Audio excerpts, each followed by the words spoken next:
Alors, on a un problème en France. L'électricité est disponible, elle est en majorité bas carbone, mais de plus en plus souvent, on n'en a pas besoin. C'est un peu une inversion de l'équation par rapport à ce qui s'était passé en 2022-2023. Souvenez-vous, on avait peur de manquer d'électricité. Et 4 ans plus tard, la production est là, mais la consommation pour l'instant, ne suit pas vraiment. Et ça a des conséquences très concrètes. Ça pose de nombreux problèmes. Parfois, des problèmes de la poule et de l'œuf entre le développement de l'offre et le développement de la demande. Alors, pourquoi ça coince aujourd'hui alors même qu'il y a la guerre au Moyen-Orient qui nous rappelle à quel point il est mauvais d'être dépendant des énergies fossiles. On va avoir 30 minutes pour en parler sur cette nouvelle table ronde avec 3 intervenants autour de moi. Bénédicte Janton, qui est délégué général de l'Union française de l'électricité, l'UFE. Raphaël Schellenberger, qui est député non inscrit du Haut-Rhin et chargé d'une mission actuellement sur les freins à l'électrification de l'industrie. Et à ses côtés, Jean-Paul Riquet, qui est directeur régional de Total Énergie en Nouvelle-Aquitaine. Alors rapidement, avant d'aborder principalement le pourquoi ça coince et comment débloquer ça, peut-être une petite introduction sur pourquoi il faut électrifier. Ça paraît évident, mais pourquoi aujourd'hui il est nécessaire d'électrifier les usages pour se défaire des énergies fossiles, Bénédicte Janton? Bonjour à tous et merci beaucoup pour votre invitation. Donc effectivement, il y a un paradoxe aujourd'hui dans le système électrique français, c'est qu'on a une énergie qui est à 60% fossile et qui nous coûte 60 milliards d'euros d'importation chaque année. Et dans le même temps, on a une surcapacité de production électrique, mais qui ne représente aujourd'hui dans le mix énergétique final que 27%. Et ça n'a progressé que de 7% ces 30 dernières années. Donc en fait, on a vraiment un enjeu à électrifier, à la fois pour notre souveraineté, pour la compétitivité de notre économie, le pouvoir d'achat des ménages, et également pour des enjeux de sécurité nationale dans le contexte géopolitique qu'on connaît, et ainsi que pour le climat, bien entendu, puisque notre électricité est décarbonée à 95%. Et donc ça a été dit, on exporte aujourd'hui 1/5 de notre production électrique, 92 TWh, et dans les bilans prévisionnels, RTE prévoit que cette tendance se poursuive au moins sur les 2 prochaines années. Et pour autant, les solutions techniques qui permettent d'électrifier, les bâtiments, la mobilité et l'industrie, elles existent, elles sont matures et elles sont compétitives la plupart du temps. Donc vraiment, tout est aligné pour faire de l'électrification une grande cause nationale. C'est pourquoi à l'UFE, nous avions appelé à un plan national d'électrification. On a proposé notamment une 50aine de mesures en décembre dernier. Et on a travaillé activement à ces 4 groupes de travail qu'a lancé le gouvernement en mars après la PPE. Et le plan national du coup a été présenté le 23 avril avec un ensemble de mesures dans l'industrie, ça je laisserai Raphaël en parler, le bâtiment, la mobilité et le numérique. Effectivement, il y a eu ce plan d'électrification. Juste rapidement, Jean-Paul Riquet, parfois on a la sensation que cette électricité, elle est gaspillée à cause de cette consommation qui ne reprend pas et qui n'est pas en adéquation avec l'offre au moment de la journée. Est-ce que cette surcapacité, pour vous, c'est un problème ou d'un point de vue transitoire, c'est OK? Bonjour à toutes et à tous, on m'entend? Oui. Non, c'est pas un problème. Au contraire, c'est vraiment une chance pour le pays. Aujourd'hui, on est dans un choc énergétique et un choc énergétique, ça appelle finalement à développer nos énergies domestiques. C'est ce qu'on a fait en 73. Avec le premier choc pétrolier et donc le développement du nucléaire. C'est ce que la crise de 2022 est un peu particulière parce qu'il y avait une conjonction à la fois d'un manque de production de nos capacités hydrauliques et puis de notre parc nucléaire. Mais cette surcapacité, c'est vraiment une chance. Pourquoi la France ne serait pas l'Arabie saoudite de l'électricité et exporter son électricité? Ça peut être une ambition. Et aussi, je pense que ces surcapacités, finalement, ça protège les consommateurs des excès de prix, puisqu'on voit qu'on est très résilient et que les prix ont de l'électricité n'ont pas bougé autant que les prix des énergies fossiles, ont très peu bougé. Et donc ça, c'est vraiment une chance pour le pays.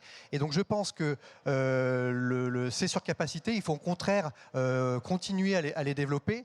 Et pour moi, c'est une vraie chance pour les ENR, puisqu'on sait que ça se développe plus rapidement qu'une centrale nucléaire. Il ne faut pas opposer les deux, ce n'est pas mon propos. Les deux sont complémentaires, mais pour moi, c'est une vraie chance pour le pays, à la fois sur les aspects prix, alors au niveau européen, Oui. parce qu'on n'est pas vraiment compétitif au niveau mondial. Ça, c'est un autre sujet pour les industriels. Mais pour moi, c'est une vraie chance. Mais s'il n'y a pas suffisamment de débouchés à l'instant T, est-ce qu'il n'y a pas un risque d'investissement échoué? Est-ce que ça n'encourage peut-être pas les nouveaux investissements, par exemple dans le solaire? Il faut que la consommation reprenne, non, à un moment? Oui, mais après, c'est toujours le sujet de l'œuf et la poule. De toute façon, ça avancera jamais forcément à la même vitesse. Donc, il y a un moment, c'est de faire converger tout ça. Et puis après, il y a d'autres sujets. On pourra l'évoquer sur les freins qui peuvent aussi empêcher qu'il y ait des investissements ou décaler des investissements importants dans l'industrie pour électrifier des usages. Dans l'industrie, justement. Vous travaillez sur un rapport, M. Schellenberger, sur les freins à l'électrification dans l'industrie. On en est où aujourd'hui? Est-ce qu'on peut dire qu'on est complètement passé à côté et l'industrie ne s'est pas électrifiée? Ou alors elle s'est électrifiée mais pas suffisamment, il reste des freins encore à lever? Est-ce que vous pouvez nous faire un rapide état des lieux? Déjà, d'abord, bonjour à tous. Merci de votre invitation. D'abord, je commencerai par dire qu'on ne s'est pas préoccupé d'électrifier l'industrie. Ou en tout cas, depuis plusieurs décennies, on ne s'en est pas préoccupé. Ça ne veut pas dire qu'on ne s'est pas préoccupé d'industrie, quoique on sort quand même de plusieurs décennies de politiques publiques qui n'étaient pas des politiques publiques particulièrement favorables à l'industrie, à sa présence dans les territoires. Et puis, le premier grand changement stratégique, c'est que la France se revoit comme un pays industriel. En se revoyant comme un pays industriel, eh bien, il faut s'en occuper et réfléchir aux objectifs qu'on fixe à notre politique industrielle. Et un des objectifs constants, jusque-là, c'était la décarbonation. On a mené des politiques publiques de décarbonation de notre industrie et qui ont été des succès. On a largement abattu les émissions de gaz à effet de serre de notre industrie, notamment l'industrie lourde, depuis 20-30 ans, et on satisfait plus ou moins à l'épaisseur du trait près aux objectifs qu'on s'était fixés dans le cadre du protocole de Kyoto et de ses actualisations successives. Mais jusque-là, on n'a pas poursuivi d'objectifs d'électrification de l'industrie. Et c'est bien le message sur lequel je veux insister. Décarbonation, jusque-là, dans l'esprit des politiques publiques, ne voulait pas dire électrification. Et aujourd'hui, compte tenu des enjeux qui ont été soulevés par Bénédicte de souveraineté liés à notre mix électrique, compte tenu de la poursuite de ces ambitions en matière de décarbonation, eh ben, l'électrification devient un moyen qui, de mon point de vue, doit devenir un objectif. Voilà. Donc c'est ce changement qui est en cours. Donc, est-ce qu'il y a des freins, est-ce qu'on observe des freins par le passé à l'électrification de l'industrie? J'ai envie de dire, pour le moment, on n'a surtout pas poussé l'industrie à s'électrifier. Maintenant qu'on le pousse, voilà. Qu'est-ce qui pourrait freiner? Je crois surtout, et on pourra y revenir, qu'il y a beaucoup d'opportunités, il y a beaucoup de technologies matures, peut-être pas toutes, et les déséquilibres de marché aujourd'hui sont en train de créer dans le marché des offreurs de solutions des opportunités particulièrement compétitives pour les industriels. Il y a des solutions compétitives, même dans un marché qui est parfois très soumis à la concurrence internationale, où vous avez parlé des industrialisations. Forcément, quand on est à la tête d'une industrie, il y a des arbitrages financiers qui se font. Aujourd'hui, il y a les moyens d'électrifier ces usines? Deux choses. D'abord, il ne faut pas, dans le débat qu'on a là, se dire que l'action sur la consommation énergétique des industries réglera tous les problèmes de compétitivité de l'industrie française et européenne. Enfin, parce que parfois on en est un peu à ce stade où on se dit il faut que l'électricité soit suffisamment compétitive pour contrebalancer tous les autres problèmes de compétitivité de notre industrie. On ne s'épargnera pas la réflexion sur la massification, sur le coût du travail, sur la robotisation, etc. Enfin, le vecteur énergétique n'est qu'un vecteur de compétitivité de l'industrie. Ensuite, des endroits où c'est compétitif, aujourd'hui, il y en a beaucoup, à condition de ne pas être dogmatique dans les solutions qu'on met en œuvre. On manque un tout petit peu de cas d'espèce. Il il y a plein de projets. Ce que je vois, c'est plein d'industriels qui ont des projets, qui ont observé l'évolution du marché, des marchés, des énergies, et qui voient qu'il y a des opportunités dans l'électricité, qui ont monté des projets, mais il manque un peu le premier de série. Le premier démonstrateur qui démontre non pas que la technologie d'électrification est viable, mais que son intégration dans le procédé industriel est simple. L'industriel, c'est ça, sa préoccupation. Et qu'est-ce qui manque au premier de série pour se lancer, à part avoir un autre premier de série? Justement, avoir un premier de série, c'est en avoir un qui est suffisamment courageux pour se dire « je prends le risque ». En avoir un qui a les reins suffisamment solides pour dire « j'y vais ». Avoir peut-être un système de garantie des financements qui disent c'est pas grave si à l'échelle de l'industrie du pays il y en a de temps en temps un qui se plante. Voilà. Et c'est un peu ce pourquoi je plaide, plutôt que d'être dans une logique de subvention absolue, c'est de rentrer dans une logique de couverture du risque, parce que ce qu'il faut bien qu'on ait en tête, c'est que l'industrie française n'est pas en pleine forme, et que électrifier l'industrie française, ça veut d'abord dire investir dans des procédés industriels, enfin dans des procédés industriels présents sur le territoire français. Et le premier frein, c'est que personne n'a trop envie d'investir dans nos usines, parce que investir en France, c'est quand même pas des garanties certaines, etc. Donc voilà, c'est ça qu'il faut pousser. Et je suis assez convaincu que quand les industriels auront repris le goût de l'investissement, peut-être en commençant par l'énergie, parce qu'on les y aura soutenus au bon endroit sans que ça coûte trop d'argent public, quand ils auront retrouvé ce goût de l'investissement, ils investiront aussi dans la suite de leur outil de production. Et Bénédicte Janton, vous avez évoqué le plan d'électrification qui a été présenté par Sébastien Lecornu il y a quelques semaines. Sur l'industrie comme dans d'autres secteurs, est-ce que vous pensez que ça va faire un nouveau souffle sur l'électrification? On sait qu'il n'y a pas de crédits supplémentaires qui ont été débloqués, il n'y a pas de changement sur la fiscalité, mais il y a une volonté politique. Est-ce que ça suffira? Alors je pense que c'est déjà un très bon point de départ. Pour moi, ça lance une dynamique. Ça a eu un grand mérite qui a été de mettre tous les acteurs de l'électrification autour de la table et de vraiment réfléchir secteur par secteur comment faire, lever les freins. C'est vraiment un travail de dentelle, de vraiment regarder un ensemble de freins. Et en fait, tout réuni, finalement, ça enclenche quand même des mesures qui sont concrètes. Il y a déjà des mesures transverses. Pardon. Il y a un ensemble de mesures transversales qui, à mon avis, sont très intéressantes. La première, c'est le lancement de 100 territoires d'accélération de l'électrification, des territoires pionniers. Et monsieur le maire de Bordeaux nous a dit qu'il allait candidater. Je crois qu'il y a d'autres territoires qui vont candidater aussi. Et c'est très positif parce que ça permettra d'avoir du retour d'expérience et de voir qu'est-ce qui marche quand vraiment on met tous les curseurs au maximum pour accélérer l'électrification d'un territoire, développer les bornes de recharge, etc. Eh bien, ça peut fonctionner et ça peut être reproduit ailleurs.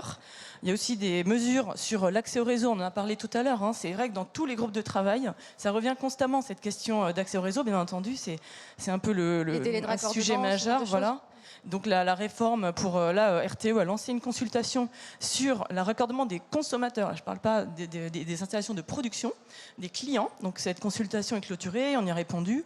Et l'objectif, c'est effectivement de passer d'un principe de premier arrivé, premier servi à premier prêt, premier servi pour tenir compte de la maturité des projets et limiter les encombrements de files d'attente avec des saturations contractuelles. Et ça permettra vraiment d'accélérer l'électrification, je pense. Il y a aussi des mesures sur l'interdiction de la publicité des fossiles. Ça devait être fait, ça avait été prévu par la loi climat résilience, mais il n'y avait pas les textes d'application. Donc ça devrait être fait d'ici la fin de l'année. On a aussi des mesures emblématiques dans le bâtiment, avec des offres intégrées pour faciliter l'installation des pompes à chaleur sans reste à charge, avec des loyers mensuels. Parce que souvent, ce qui freine, c'est l'investissement initial. Une pompe à chaleur qui peut représenter quand même au moins une dizaine de milliers d'euros. La fin du gaz dans le neuf, dans la mobilité aussi, la prolongation du leasing social, ça c'est des signaux positifs. Est-ce que ça rejoint le plan d'électrification que vous aviez présenté, vous, à l'UFE? Est-ce qu'il y a des mesures que vous auriez voulu voir et qui n'y sont pas également? Alors effectivement, il y a un grand nombre de mesures qu'on retrouve, donc ça, on s'en réjouit.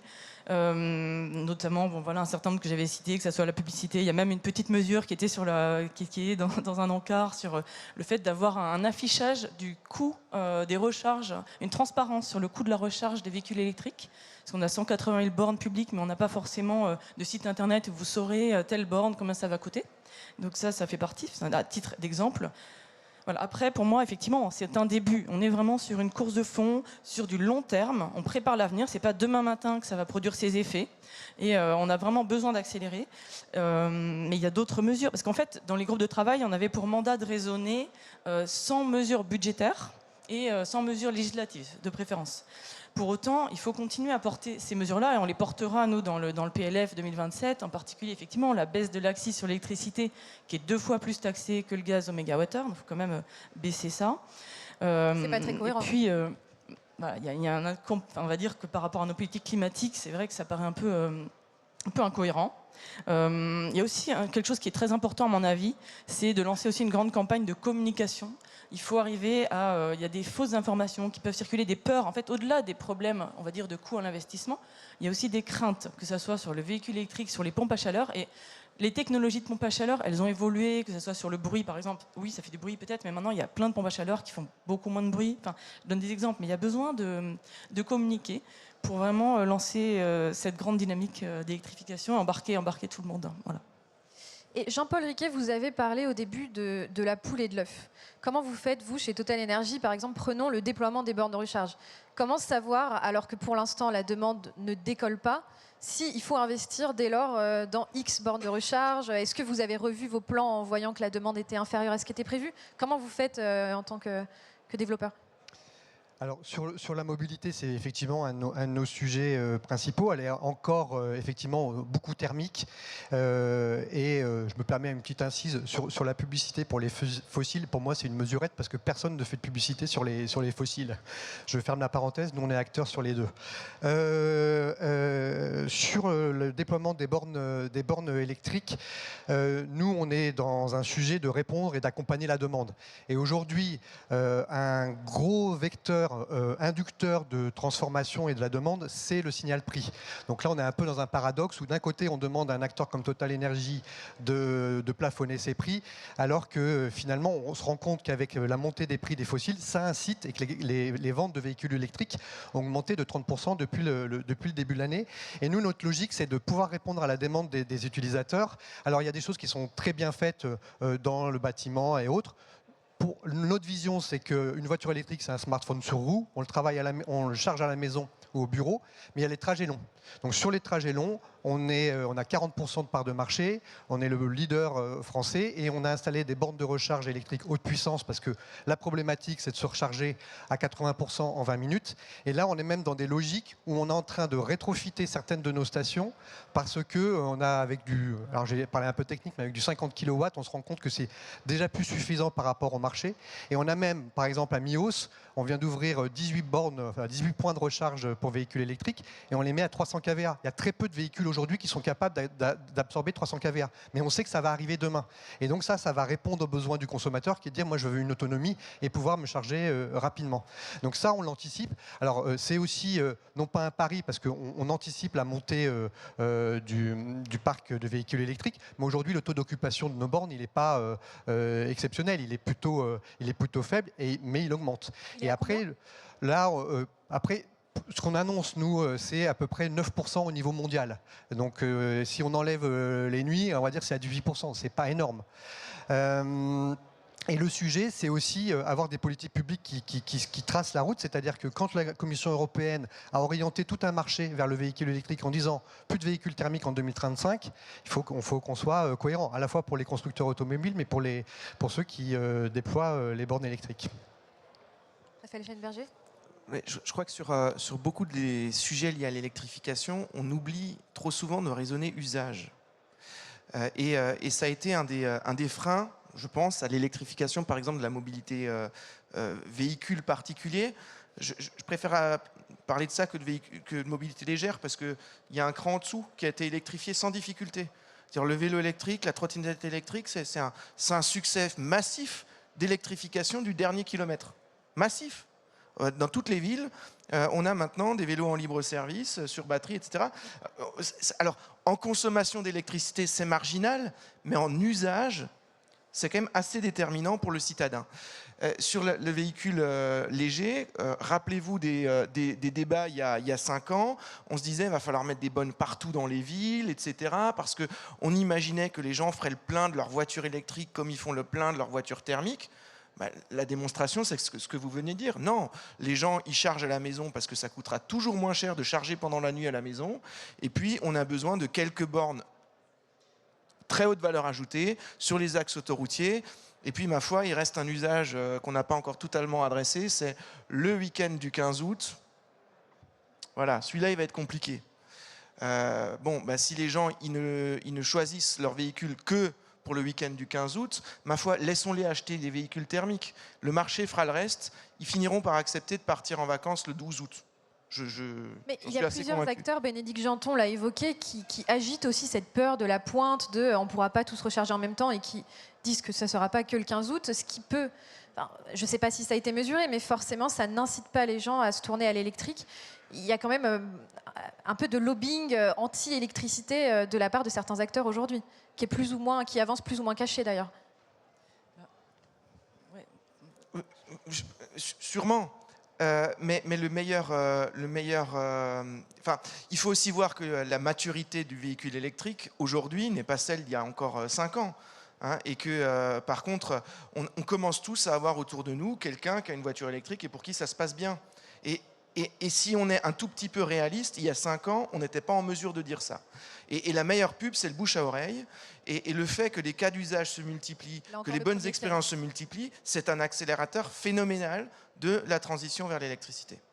On peut peut-être dire aussi, c'est pour répondre aussi, faire le lien avec la production et avec la table ronde précédente, c'est que l'électrification, c'est aussi un potentiel de flexibilité de la demande, puisqu'on va pouvoir piloter la recherche des véhicules électriques au moment justement où on a des pointes solaires, diminuer les épisodes de prix négatifs. Ça peut être un débouché, que ce soit les véhicules électriques, mais aussi les data centers. Enfin, c'est beaucoup de la base, mais il y a aussi un moyen pour que les data centers s'adaptent. Et donc, en fait, c'est tout un système électrique qui s'adapte à cette grande électrification.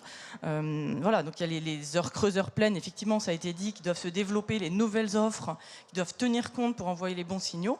Mais tout ça, ça peut aller dans le bon sens, en fait, et être un cercle vertueux, je pense.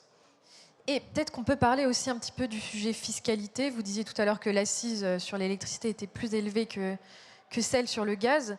J'imagine que c'est un sujet assez politiquement sensible, forcément, celui des taxes. Qu'est-ce qu'il faut faire, selon vous, aujourd'hui, par exemple, Raphaël Schellenberger ? Déjà, il faut éviter d'être trop caricatural. Oui, au mégawattheure, au kilowattheure, la fiscalité est déséquilibrée entre le gaz et l'électricité.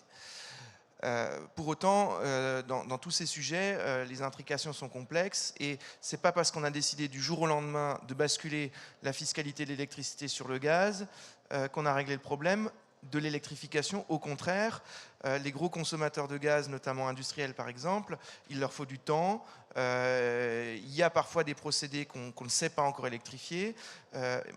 Et moi d'ailleurs, dans mon rapport intermédiaire, je plaide sur le fait de dire il y a un certain nombre de très gros procédés industriels qui aujourd'hui consomment de gaz, qu'il faudra électrifier un jour, mais qui ne sont pas la priorité parce que c'est trop intense en capital, les technologies ne sont pas suffisamment matures. Il y a beaucoup à faire dans l'électrification de l'industrie, mais si on veut garder de la production d'acier, de la production d'ammoniac, il faut quand même y aller mollo sur un certain nombre d'éléments de fiscalité parce que il ne faut pas que souveraineté et électrification...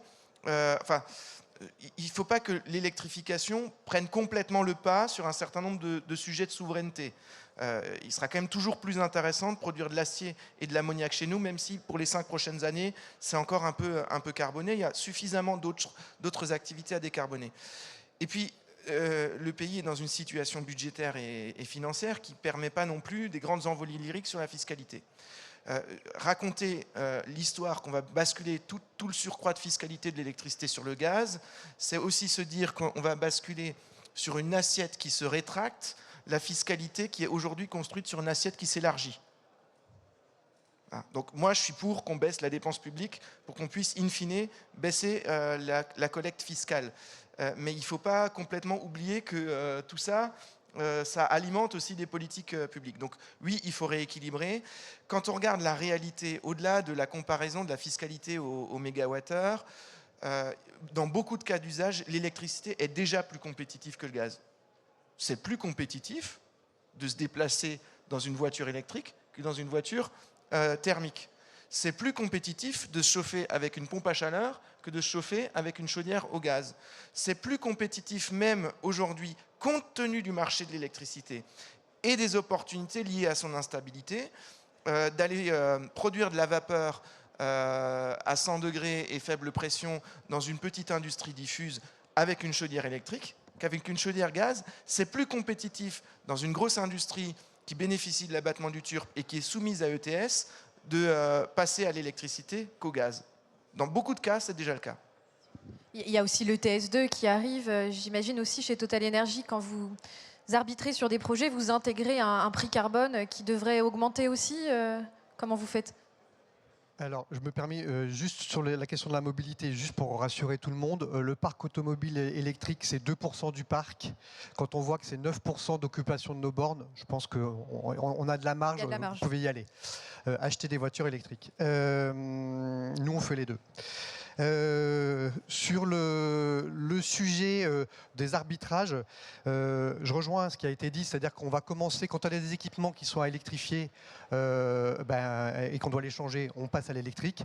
Ensuite, on a une vision où on bascule des équipements avec des technos matures comme les chaudières, comme certains petits fours pour chauffer. Après, il y a des équipements où c'est beaucoup plus compliqué. Un vapocracker, vous ne le passez pas à l'électrique, la techno n'existe pas. Un des fours très important, aujourd'hui, on n'a pas ce qu'il faut, en France. Là où je vous rejoins aussi le fait que quand on a l'abattement du turp, etc., ça c'est vraiment incitatif. Nous, tous nos projets, quels qu'ils soient, que ce soit de l'oil and gas ou autre, on intègre toujours un prix du carbone à 100 € la tonne. Donc on a notre raisonnement, donc on anticipe ce coût carbone. Et je voulais, avant de parler de la fiscalité, dans les freins, on a parlé des capex à investir, on a parlé des technos matures ou pas matures. Il y a un sujet, on l'a évoqué, et ça va dans le bon sens, qui est quand même le déploiement des infrastructures, donc le travail de RTE et d'Enedis, qui aujourd'hui, en fait, sont des délais pas compatibles avec les porteurs de projets. C'est-à-dire que l'engagement de RTE, il est souvent pris pas avant, enfin, la FID n'est pas prise, donc le porteur de projet n'y va pas, donc l'investissement ne se fait pas, donc l'électrification de l'usage ne se fait pas. On parle de quoi comme délai en termes de raccordement, par exemple ? Nous, on a un sujet, on a un investissement qu'on envisage de faire, qui n'est pas un petit investissement, sur la raffinerie de Normandie pour l'électrifier, qui a 800 millions d'euros. On nous donne un délai de 7 ans. Bon, l'arbitrage, il va se faire, on le fera dans une raffinerie qui ne sera pas en France. Ça peut être ça, l'arbitrage. C'est ça dont on parle, pour des gros industriels comme Total Energy qui jouent sur le plan mondial. Parce qu'au niveau France, on est quand même bien loti vis-à-vis de l'Europe sur les tarifs. Ça a amélioré le délai qu'on vous propose aujourd'hui en Normandie. Tant mieux. Ça va mieux. Tant mieux, merci. On est à combien maintenant ? Non, mais sur ces sujets de raccordement, je ne dis pas qu'il n'y a pas du tout de dossier compliqué, mais globalement, ça se passe plutôt bien. Il y a parfois quelques exemples, et vous parliez tout à l'heure de lobbying. Attention à ce que ces exemples qui ont des vraies justifications techniques ne deviennent pas le seul exemple dont on parle pour dissuader tout le monde de s'électrifier, alors que ça se passe très bien la plupart du temps.